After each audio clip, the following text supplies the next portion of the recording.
Friends, welcome to my channel. It's me Mandara. இன்றைக்கி நம்ம பூசணிக்காய் பொரியல் தான் பண்ண போகிறோம். வாங்க எப்படி பண்ணுறதுன்னு பார்க்கலாம். கடாய் ஹீட் ஆனதும் 2 ஸ்பூன் ஆயில் ஆட் பண்ணிக்கலாம். ஆயில் ஹீட் ஆனதுக்கப்புறமா 1/4 டீஸ்பூன் கடுகு, 1/4 டீஸ்பூன் உளுந்தப்பருப்பு ஆட் பண்ணிக்கலாம். இது ரெண்டும் பொரிஞ்சு வந்ததுக்கப்புறமா ஒரு பெரிய சைஸ் வெங்காயத்தை வந்து கட் பண்ணி வச்சுருக்கேன், அதையும் ஆட் பண்ணிக்கலாம். கொஞ்சமாக கருவேப்பிலை ஆட் பண்ணி நம்ம ஃப்ரை பண்ணிக்கலாம். வெங்காயம் பார்த்திங்கன்னா நல்லாவே கலர் சேஞ்ச் ஆகணும், அது வரைக்கும் நல்லா ஃப்ரை பண்ணிக்கலாம்.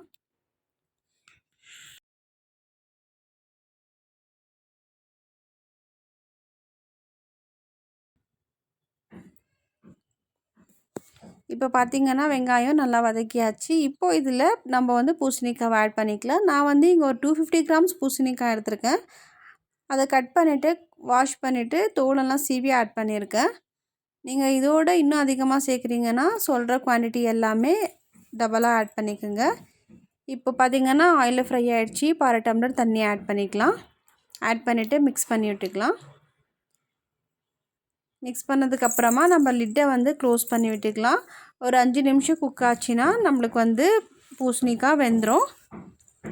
இப்போ பார்த்திங்கன்னா தண்ணியெல்லாம் ட்ரை ஆகிடுச்சி. இப்போ ஒரு வாட்டி மிக்ஸ் பண்ணி விட்டுக்கலாம்.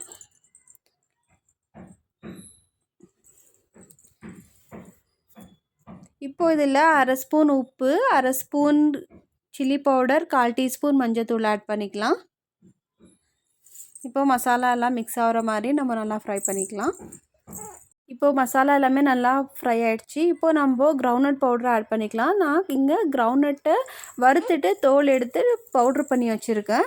அதை வந்து 2 டேபிள் ஸ்பூன் ஆட் பண்ணிக்கலாம். இப்போ கிரவுண்ட்நட் வந்து நல்லா பூசணிக்காயோட மிக்ஸ் ஆகிற மாதிரி நம்ம நல்லா மிக்ஸ் பண்ணி விட்டுக்கலாம்.